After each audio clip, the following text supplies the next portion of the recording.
Well, it's game week. And when I say game week, I mean the game, the Battle of I-75, the Black Swamp Battle, whatever you want to call it. It's BGUT weekend. And I say that alphabetically because we'd all know the Rockets are going to prevail. I'm Rocket Ryan Brandt here on the Midnight Blue and Gold Launchpad podcast. I'm Dan Rocket Man Savage. And I'm Kyle W. That's Kyle W. Smith, engineer, producer extraordinaire to you and me. And we also, coming all the way from the Lone Star State, we have Nate, the Texas Rocket. And PJ Spiller, a.k.a. Pat Gillick, has family duties tonight. So give him a tip of the cap, hats off to him. And we're even going to spill a beer in his honor here because that's what we do and that's what he does. Pour one out for the homies. So, like I said, big week. We got Bowling Green. But before we get to the fun and frivolity, we had a little exhibition men's basketball style against Grand Valley State, and it was a good battle. And, it's something you want. You want a good battle when the games don't matter and get your team toughened up for the regular season, Dan. Yeah, very traditionally good program, even though they're Division II. Grand Valley State, obviously, probably played their hearts out. We probably played all 13 of our guys, and just good to get back in action, get back into the swing of things. And we got another big exhibition coming up on Friday. Yeah, I wish it was a regular season game because we beat Michigan. It would be cool, but it is for charity, so I guess we'll go with that. Yeah, and televised, though, too. So we Yes. don't have to worry about bad ESPN Plus production on this one. Yeah, Big Ten Network. That's Friday evening, 7 o'clock tip-off, I do believe. Yeah, and if you guys are looking for a place to watch it, no better place than Whiskey Red Saloon, downtown Toledo. They're also doing a costume Halloween party. So if you're in the area, say you're maybe you host another show, maybe like the Group of Five guys, and you're in town for the first time, head over to Whiskey Red Saloon. I'm sure after the Rockets men's basketball game, they'll have the big old Boise State UNLV game, possibly the biggest game in the G5 of the season. And it should be a doozy. I mean, UNLV got off to that great start, lost a tough one to, was it Wake? Syracuse. I knew it was in the ACC. And, of course, Boise's always tough. This is Friday night. And, of course, Nate, he's been everywhere. He's probably been to all these stadiums. I know he was at a big one this past weekend, the Alamo Dome. Nate, talk about that and how that was. Yeah, I got to go see UTSA play Florida Atlantic. Alamo Dome, it's a pretty neat stadium. It's they're doing some renovations, make it a little bit more. They're doing some more luxury suites in the one end zone. But it's a fun game day experience. Crowd was good game, close. UTSA pulled it out in the end, so it's a good little experience for not being able to go see the Rockets, but still getting some football in. So, and I'm still trying to wrap my head around. They're in the AAC now, right? Both those teams, or is American, yeah. American Athletic Conference, because they were in the Sun Belt, and everything's just moving so fast. Yeah, it's their coach's trailer, right? I think so. Yeah, I'm pretty sure it is. Yeah, they have a little bit of a down year, but yeah, I would say both teams are kind of down. FAU's real towards bottom of the American, and then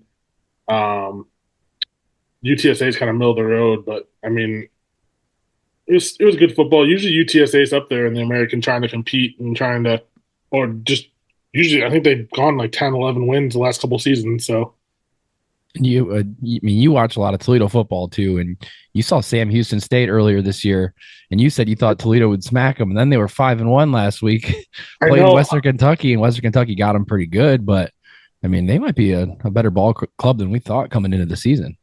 Yeah, I think Rice is just a lot worse than we thought. But yeah, it's Sam Houston, they look good. I mean, they're 6-2. I mean, definitely not too bad. Western Kentucky, though, they keep winning, just makes Toledo's resume look better. So they're going to win that league. I've seen Liberty play a ton. Western Kentucky is the best team in that conference. Liberty hasn't played anybody since 2022. I mean, in the regular season. Yeah, and actually, because of their App State game that got canceled because of the horrible hurricane and just the way their bye weeks fell, they haven't played a game in 30 days. Oh, they play rested Wednesday night, which is tonight. But unbelievable. That is crazy. That is crazy. So yeah, it's interesting as the G5 has actually something to play for this year, a legitimate spot in the college football playoff, the expanded 12-team college football playoff. And it'll be interesting here as we wind down through weeks 8, 9, 10, 11, and 12. And Toledo is at a 0.1% chance to make the playoffs. So you're saying there's a chance. We are the last Somebody's team gonna say listed. Hey, for Detroit Tiger fans, at the trade deadline, there were Right. 0.2% chance to make playoffs. Things can happen. So there really is a chance. Yes. What I think Navy plays Notre Dame this weekend. Yeah. So if Navy loses, Good we beat kickoff. Bowling Green, we might get to 0.2. And then we can really get fired And then up. double it up to 0.4 and so on The and so gritty forth. Rockets. We're gonna have to break out the whiteboard to get all this math going. Well, we'll cross that road when it happens. In the meantime, Rockets come away with a nice victory this weekend on the road at Northern Illinois. Like I said at the Downtown Coaches, I saw more scoring on my wedding night. 13-6 your final score, but the Rockets prevail, and that's all that matters. Yeah, it was quite the boring game. I'm glad that we schemed open Jerwan for that one big play, and the rest was just field goals. But hell of an effort by the defense. Not much more you can ask from them. They forced, I think, Northern to 2 of 8 on 4th down. I mean, you could tell that Northern was trying to do it the hard way, and we wouldn't let them. So Right. awesome game. 20,000 people there too, which is rare, but Right. Well, it was homecoming. homecoming into Cal. And it was pretty nice day. It looked nice on TV when you were able to see what was going on. All across Maction was a beautiful weekend. Toledo's actually gotten very lucky the last few years on like weather for home games. Mhm. And this was one of the weekends I was like, man, like I wish we had a home game this weekend, but we have another beautiful weekend coming up. So 60 degrees. It's perfect football weather, and just wear a sweatshirt and you'll be all set and ready to go. or a blue or gold one, depending on which section you're sitting in for stripe the stadium this week. Yeah, and again, that's one of those things. I rarely criticize University of Toledo because I know there's budget limitations, but if you really want to do it right, you got to put cheap T-shirt. Doesn't even need to say anything on it. Just put that in each section, have them put it over. Make them extra Unfortunately, large. for larger gentlemen like Nate and I, those T-shirts are basically sports bras on us. I would. Oh, got me altered. I mean, Twitter-pated over if here. we're looking to distract BG, that Yeah. could work. Well, you know, shave off the beard, put your hair in a ponytail, and be all set. I'll do what I can. I think I can go get some construction paper, maybe cut out bibs and put them on the seats, and people could wear those. We could do balloons. Yeah, there you go. Just the clown balloons, and then you can blow it up and wave it in the air, and then that's how you stripe the stadium. You make it triple extra large. Every T-shirt's triple extra large. There And we that go. way, You can't discriminate. exactly. Yeah, there you go. And it'll fit everybody. Not well, but it'll fit. Right. Right. Back to the game. Offensively, we actually ran the ball pretty well. Jason Kendall in his post-game press conferences, everything he's talked about this week, he gave our offensive player of the game to Jacob James. Yep. Yeah. Ohio State transfer at center. Our guys ran for over 3 yards a carry. Even Wallensack and Clark had some bigger runs. I mean, you look at the two running backs, the two guys that actually carried the ball, excluding the quarterback. Wallensack 4.1, Clark 4.4. So Yeah. there you go. The two running backs did what they're supposed to do. Richter, not really a scrambler. He had 7 yards on 6 attempts. So there you go. Yeah. Which is, that's what you got to do to nullify the defensive line. Like we said before the game, Northern had 19 sacks coming into the game. They didn't get to Richter a whole ton. So, we really do need Willie Shaw and Jacquez Stewart back, though. Mhm. Get that speed back. In my opinion, Savion Blanc, as I like to say, Savion Clark and Wallensack, they're kind of the same style. Mhm. So even if Jacquez comes back, he was questionable last week and he just game time decision didn't play. But if we can have that speed back, we saw what he did against Bowling Green last year. Mhm. We could really use that to lock up this battle of I-75 coming up. Yeah, you got that. Yeah, go ahead, Nate. I'm sorry. No, sorry. I was just going to say, have they announced what they're dealing with? And then 2, do you think the decision was maybe because of the BG game? I mean, on the quarterback decision? Running backs and quarterback. Go ahead, Dan. I don't know, because that game was still a must win. Mhm. Yeah. And, it wasn't like we had Akron or something where we could kind of play with it and hope to just get out with a win. I don't know. Candles just keeps everything so close to the damn vest. It's really hard to read anything. But seeing the injury report before that game, I mean, the side that said out was like 20 guys deep. Right. So we are really banged up, and then maybe that's just not why we're blowing teams out like we're accustomed to at Toledo. Well, downtown coaches again hate to keep bringing it up, but he always takes questions. Coach Candle does from the audience, and he says, "Okay, fire away with your questions. No injury questions." So there you go.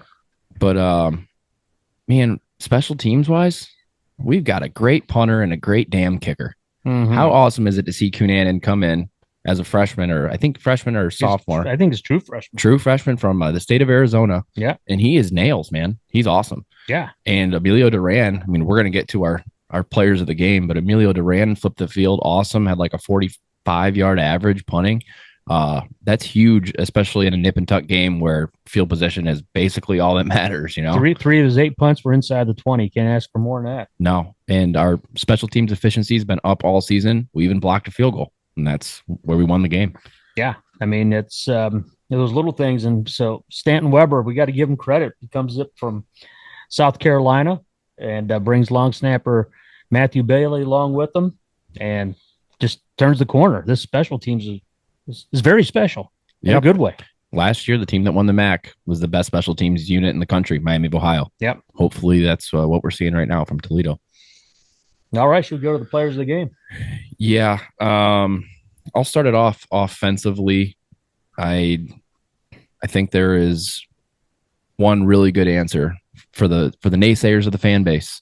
The offensive line as a whole. Got to give it to them. Oh, yeah. Kept Richter upright mostly. Better rushing game than we've had in a long time, even without our 1 and 2 guys. That's pretty damn good. So I'm giving it to the O-line. That sounds good to me. I think I'm going to go with Connor Wallenczak, the sophomore out of Perrysburg. 19 carries, 78 yards, averaged 4.1 yards a carry, and had a nice little 28-yard scamper there in the first half that helped the Rockets on the victory. Yeah, I mean, that's what we've been asking for the last few games, is just spark that running game. So it was nice to see that. I am going to give it to Richter, in a close game like that, to have no turnovers, take care of the ball. Obviously, offensive line deserves some props. Very poised. Yep.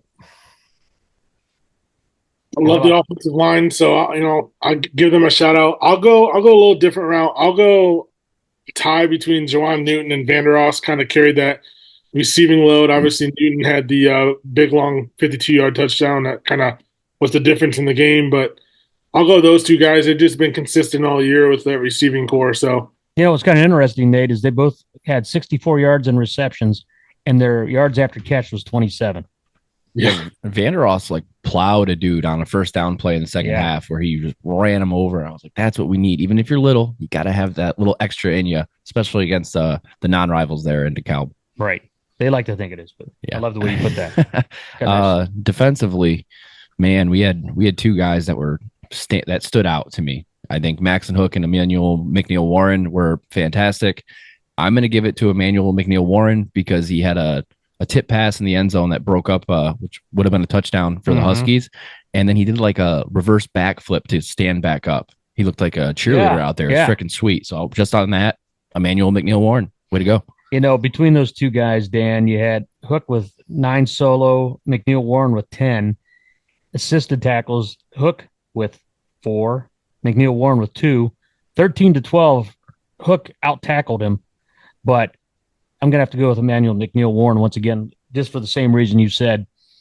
That big play. Yeah. That thwarted a touchdown. Yeah, I'm on the same page. I do want to give Dan Bolden a shout out with a nice rebound with 9 tackles. But, that backflip does remind me of a young Nate from back in the day. When he was 5. Oh, that's awesome. Well, you know what? I'll give some love to Maxon Hook then. So I'll other guy that was a standout, I'll give some love to him. So he'll be my defensive player.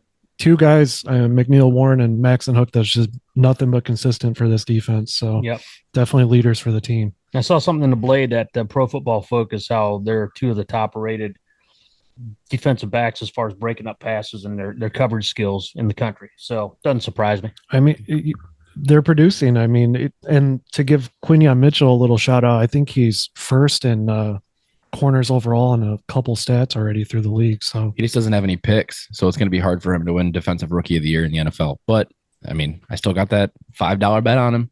I got him at plus 1,600. He's up to like, I think plus 750 now. So I got it at a good time after Yeah. week one. You know what? And we kind of talked about this a little bit before the podcast started. If Buffalo falls off and Sean Dolak is on a team that's not really impressing, I could really see Maxon Hook being a defensive player of the year in the conference. Oh, yeah. He's been outstanding, but a few takeaways would go a long way in that. Toledo has not been forcing takeaways, which made last week's game a real nail biter. Right. So special teams. Yeah, it's got to be Mr. Punter, Emilio Duran. Yep. I tweeted it on the MBG Launchpad on X's like halfway through the game. Like the punting game is the way we're going to win this, and he continued to do it, and especially the last drive of the game. I mean, we gave NIU maybe 4 chances in the last 8 minutes to get the ball, and his punts were freaking fantastic. So got to give him the honors for this week. Yeah, out of the 8 punts, 6 of them were fair caught. So pretty good. You know, you don't have to worry about the return on that. So congrats to him. Yeah, I'm going with Mr. Ottawa Hills as well. I'm also Duran. Hard to argue. We'll go with our kicker. Man made this kick, so Cunanan. Yeah. Sorry, I didn't want to butcher his name. Cunanan. Sorry. Yeah, I mean, I didn't even. Been so loaded at the games, I didn't even hear his name till a couple weeks ago. So he always has a smile on his face too. Always in good spirits. You see him; he doesn't look nervous. I think that's really important with special teams guys because they can get in their heads. So. When you grow up in the Sunshine State, like that's not what they call Arizona, but if you grow up in the Valley of the Sun, you're always going to be smiling. Yeah. Speaking of the Suns play their first 2 games to open up the NBA season against the Clippers in LA, and then 2 days later against the Lakers in LA. So that's going to be real fun while they switch the court out. Anyways, that's enough of our Phoenix Suns talk for the week. In fact, that's enough NBA talk till June. There we go. I'm glad we covered it early. Yeah, got it out of the way. Max standings. There is one team left in this league who yours truly predicted to play Toledo in the MAC championship. That's the Western Michigan Broncos. They went on the road and defeated the Buffalo Bulls. And now Buffalo has a hard game against Ohio this week. And the league still looks completely wide open. It sure does. I mean, all of a sudden you got Miami up there at 2-1, but 3-4 overall. Buffalo 2-1. Oh, Toledo, Eastern, Ohio, Bowling Green, all 2-1. 6 teams are 2-1. Western is 3-0. So I mean, it's always this. Seems like it's always this way with the MAC, except for last year. We ran away with pretty much the first place. Yeah, and we could not. I mean, we didn't foresee it really like this, but we could not have started the MAC with a harder schedule. You start with 2-1 Miami, now 2-1 Buffalo, and 1-2 Northern because they played Bowling Green, Buffalo, and Toledo. Right, and now we get another good team, 2-1 Bowling Green, right. And after that, 2-1 Eastern Michigan, right. And then hopefully the schedule lightens up a little bit. But for as many people that said that the UMass was a bad scheduling or out of conference was weak, we're making up for it right now and keep winning. We'll keep climbing up those rankings. Yeah, unfortunately, Mississippi State is really a bad team, 1-6 this year. So they just lost to Texas A&M by 10 points only. Though. Yeah, they've battled a lot of teams. Mm-hmm. I mean, we beat them more than a lot of the teams have this year. We've scored more points and held them to less. More than Texas. I mean, we're their biggest blowout of the season. Yeah. So now we're playing that team that also played Texas A&M very tough. And Penn State. And Old Dominion. Yeah. And Akron. Yeah. And Northern Illinois. Them fucking Dirty Birds, man. This is a wild one. Saturday yes, for the first time since 2016 in the Glass Bowl. And yes, man, it's going to be so much fun. I cannot wait. I really, hopefully the next 2 nights I'll be able to sleep. I know Friday night I won't be able to. It'd be like Christmas morning or Christmas Eve. But the fact that the weather's going to be perfect, we should have a bigger than sellout crowd at the Glass Bowl. Mm-hmm. We got the great band by Chris Barnhart. His band, Unanimous Decision, they're playing in Lot 10. If you know Barney, he's quite the character and can belt out the lyrics to almost any song from the 60s to the 90s. So that's great. Yeah, the festivities are going to be stupid awesome. I made the mistake of only getting to homecoming 6 hours early I still couldn't get in my spot. So I'm going the night before this time. I need to make sure my crock pot has power. Yeah, that's always important. I mean, you got to eat. Yeah, exactly. And hey, and oh, by the way, while we're talking about music, we got Andy Jo Taylor, the new country sensation. She will be at the bus playing some music for us. And great young lady, very nice. And her dad's going to be there. Mom's going to be there. Might even bring her little brother, who's a dog. They usually bring him along, and little. I think he's a Chihuahua. They put sunglasses on him in case the sun's too bright. But anyway, should be fun. Come on over to the tailgate. Yeah, Bowling Green has not won twice back to back in the Glass Bowl since 92-94. Wow. So that was back in the days of Eric White. Yes, history is on our side, but Barstool Sports will not be there, but the group of 5 guys will. And hopefully that'll change the tide from when Barstool was there 2 years ago and we lost that dastardly game after a near comeback with Tucker Gleason. And I think they're just a jinx too, because we lost the Barstool Bowl the following year. So right. I kind of don't want to see Big Cat or Dave Portnoy anywhere near the city of Toledo for the time being. We love them. And I know they appreciate us saying that. Yes. But stay away for at least this game. But anyway, we do have group of 5 guys, which is really a lot of fun. People that don't know who they are, they have a podcast, multiple ones throughout the week. And they talk about every group of 5 team, which is really cool, which is really needed. They're a big follow on Twitter. And they were former players, I think, at Middle Tennessee, weren't they? Yeah, Murph was the backup quarterback, and Sprouse was an O-lineman. Okay. They had a couple more guys. One guy's doing work stuff, so he's still on the show, but he's not a common occurrence anymore.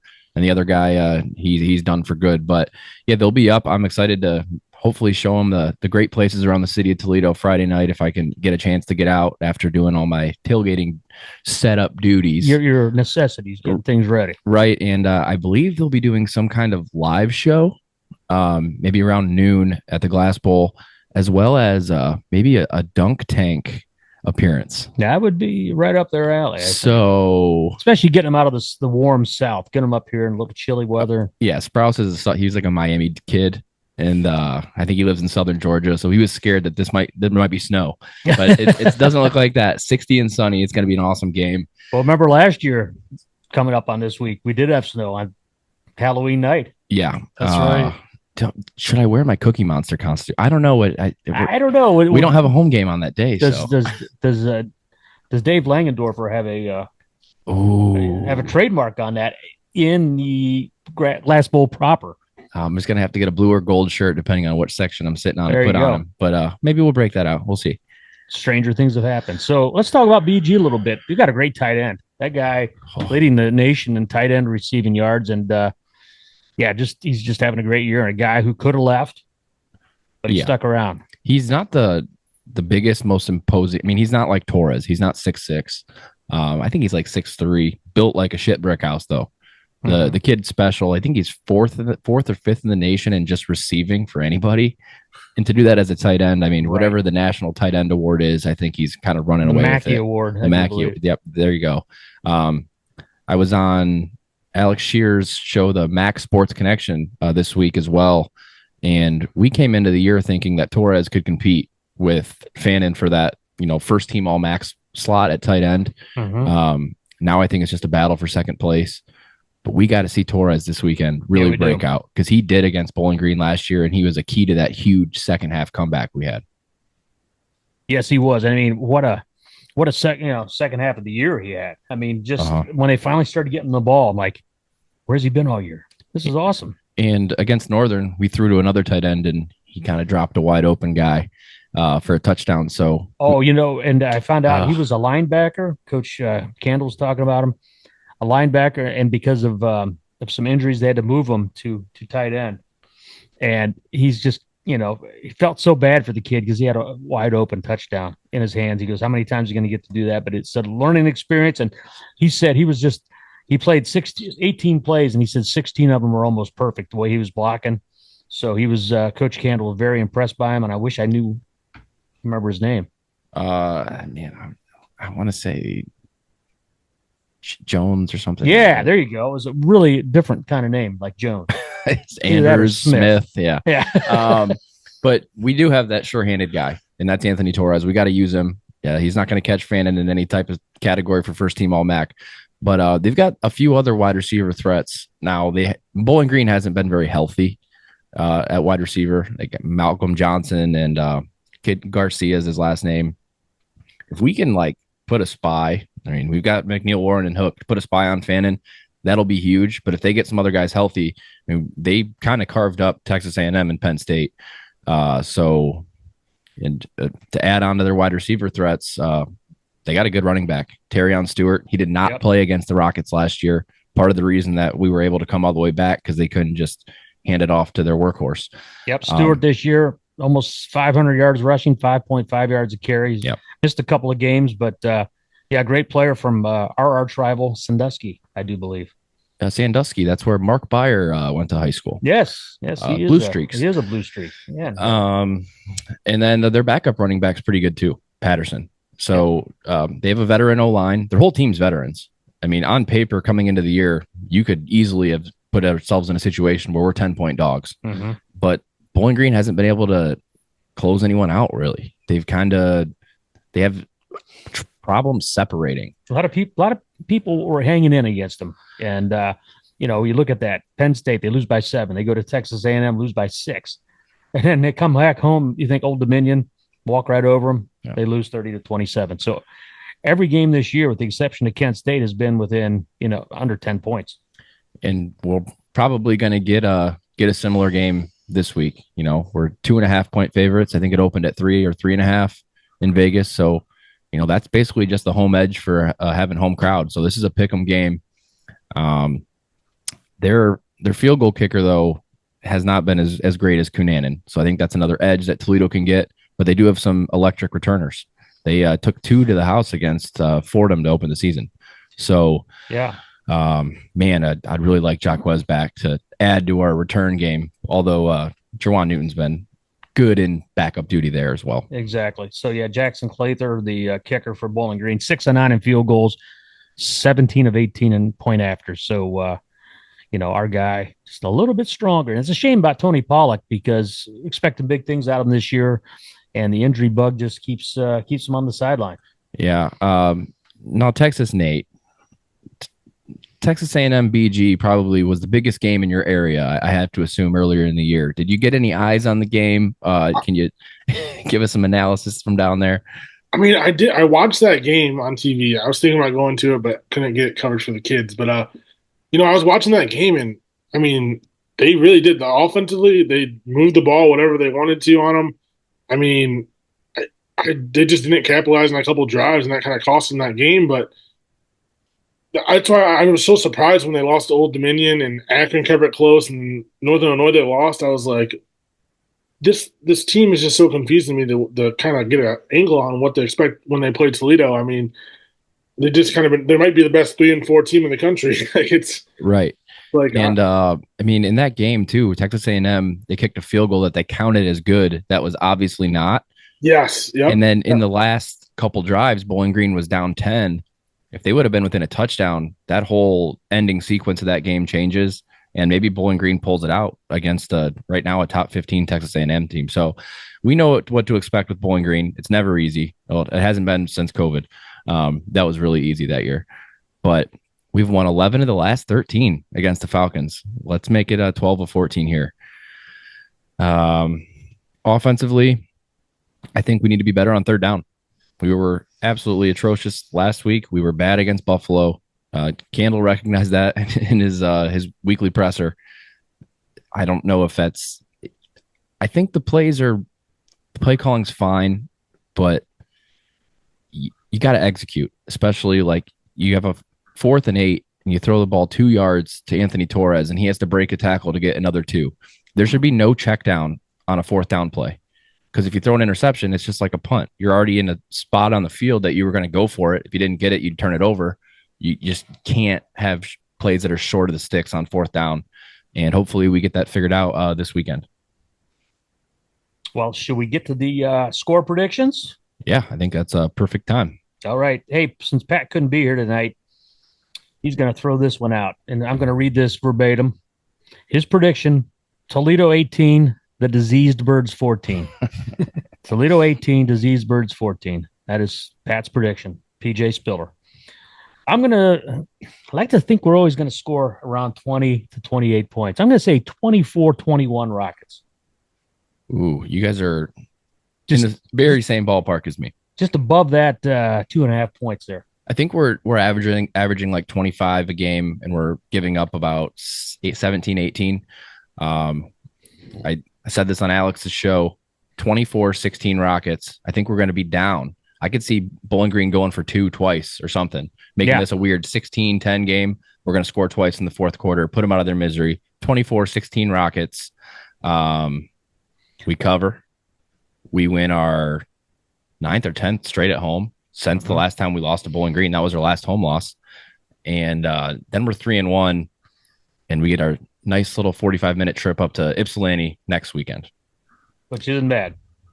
I think it's going to be a little more higher scoring. I do think Rockets will edge out, but it'll be close. I'm going to do 31-28 Rockets. Ooh. Yeah, you got this. Kyle, we're linked up, I guess, mentally right now because I got the same thing. I think, BG's thrown for more than 250 yards in every game but 2.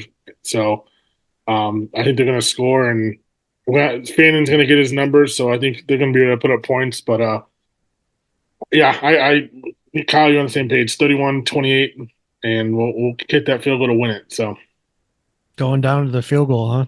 Yeah. Okay. If you're making it out, or you know folks that haven't been to a UT game in a long time, share them this podcast.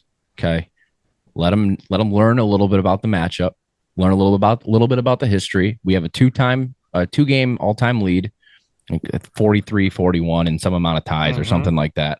Back when I was a kid, we had like near a 10-game. We were below Bowling Green for like 10 games. And then we had that nice little 9-season winning streak there in the teens. Right. That really helped us out. And Scotty Leffler, he traditionally kind of doesn't really game plan the game before. They didn't look great against Kent State. They're always ready for the Rockets. Toledo always takes that one game at a time approach. We don't really, they're a big game, obviously, but we have that one game at a time mentality. BG is going to bring it. We got to just hopefully get out of this one. And I assume some listeners here are going to have some Bowling Green people that they know that'll be around the tailgates, maybe going to find Bowling Green's band across Bancroft, wherever the hell they have to play. Just be cordial. We have a lot of animosity towards that school, but they're only 25 minutes away. In the workplace, they're everywhere. Right. Just don't have to be mean. Give them a beer, give them a hot dog, and just say, hey, we good luck today, but not too much. Right. And the students will figure out everything nasty that they want to say. We already have the first down chant and all that. So right. Just be respectful. Show the side of you that you would want your grandmother to see. How about that? Right. When you're drunk. Yeah, that too. So, hey, real quickly, Toledo leads the series officially 43-41 with 4 ties. They've won 12 of the last 14, including that 32-31 last year on Jacquez's nice little 58-yard catch and run. I think it was when I was out in the car throwing a hissy fit, not watching or watching it on my phone because I didn't want to see them lose. So anyway, yeah, that's the official little rundown there of the series. So it's a fun one, and it should be a good one. Absolutely. You guys have anything else to add? Nothing like that, but then again, check your tickets though. Make sure you're in the right section. Where you're gold if you're in the gold, where you're blue if you're in the blue, and if not, just show up and scream your lungs out. Absolutely, and maybe bring an earplug for whichever side Bowling Green's band is on, so you don't have to listen to them. There you go. That'll fix them. All right, on behalf of the man, the myth, the legend, that would be Pat Gillick, who's not here tonight. CJ Spiller, or PJ Spiller, as we like to call him. And on behalf of engineer, producer extraordinaire Kyle W. Smith, I'm Rocket Ryan Brandt. I'm Dan Rocket Man Savage. I'm Nate the Texas Rocket. Have a good night, everybody. Beat those dirty birds. TOL. EDO.